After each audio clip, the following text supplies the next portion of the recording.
নমস্কার বন্ধুরা, পশ্চিমবঙ্গ রাজ্য সরকারি কর্মচারীদের জন্য একটি বড় আপডেট উঠে আসছে। জুলাই মাস শুরু হতেই রাজ্য সরকারি কর্মচারীরা দুটি গুরুত্বপূর্ণ ছুটির সুবিধা পেতে চলেছেন।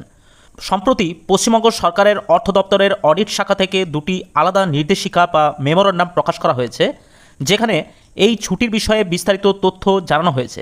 এই ভিডিওতে আমরা ছুটিগুলি নিয়ে আলোচনা করব এবং কারা কারা এই ছুটিগুলি পাবেন সেই নিয়ে বিস্তারিত আলোচনা করব।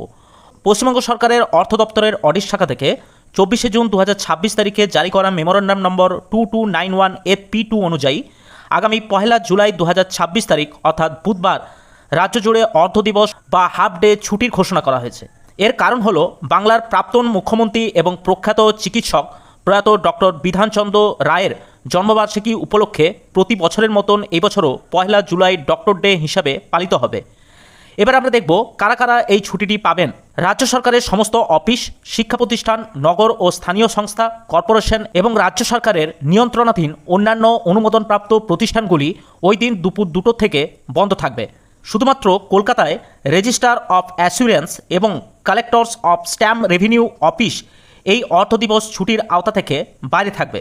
এর ঠিক কয়েকদিন পরেই অর্থাৎ আগামী 6 জুলাই 2026 তারিখ সোমবার গোটা রাজ্য জুড়ে একটি পূর্ণ সরকারি ছুটি বা পাবলিক হলিডে বা সাধারণ ছুটি ঘোষণা করা হয়েছে। 23শে জুন 2026 তারিখে জারি করা অর্থ দপ্তরের বিজ্ঞপ্তি নম্বর 2268 FP2 মারফত এই ঘোষণা করা হয়েছে। এই ছুটির কারণ হলো ডক্টর শ্যামাপ্রসাদ মুখার্জির 125তম জন্মবার্ষিকী উদযাপনের জন্য এই ছুটির ঘোষণা করা হয়েছে।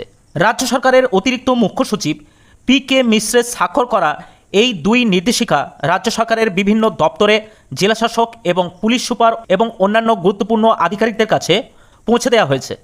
পরবর্তী যে গুরুত্বপূর্ণ আপডেটগুলি আসতে চলেছে সেই আপডেট সবার প্রথম পেতে অবশ্যই আপনারা আমাদের চ্যানেলটি ফলো করে রাখতে পারেন। আজ এই পর্যন্তই, দেখা হচ্ছে পরের নতুন কোনো ভিডিওতে। নমস্কার, ভালো থাকবেন, ধন্যবাদ।